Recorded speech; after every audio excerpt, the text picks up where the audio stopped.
In the quietest hours of the night, I found myself curled up in the back seat of my car, a makeshift bed that had become my home for the past month. My phone screen was a blur of job applications, each one sent out like a beacon of hope, only to be met with silence or the occasional polite rejection. The struggle was real, and it was happening to me. I had had my share of conversations with God, pouring out my heart, pleading for change, for a sign, for an answered prayer. But the heavens remained silent. I felt like a ship lost at sea, calling out for help, but hearing only the echo of my own voice. I began to question, to wrestle with uncertainty. Why were my prayers going unanswered? Was it something I did, or worse, was it something I was? It was a lonely, confusing time. In my search for answers, I turned to Scripture, specifically the book of 1 John chapter 4, verses 20 to 22. The words on the page seemed to jump out at me, whispering insights and challenging my perceptions. The passage reads, "Anyone who says, 'I love God,' and hates his brother is a liar, since whoever does not love the brother whom he can see cannot love God whom he has not seen.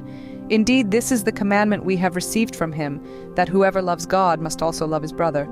Whoever believes that Jesus is the Christ is a child of God, and whoever loves the Father loves the Son."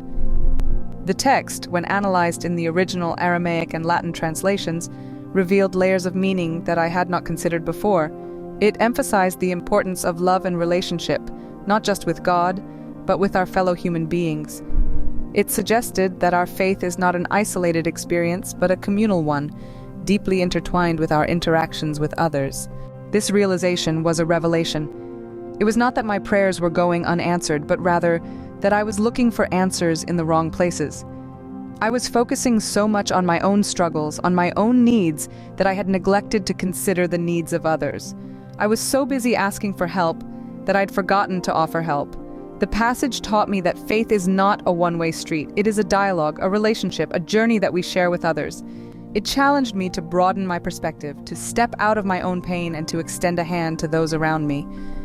In doing so, I found a sense of purpose, a sense of community. I found answers, not to my original prayers, but to the deeper, more profound questions that I hadn't even thought to ask. So in conclusion, the journey towards understanding unanswered prayers is not a solitary one. It is a journey that invites us to look beyond ourselves, to extend love and kindness to others, and to find God not just in the silence of our own hearts, but in the laughter, tears, and shared experiences of our fellow travelers. Just as the scripture suggests, our love for God is inseparably linked to our love for others. And in this love, in this shared human experience, we find our prayers answered in ways we could never have imagined.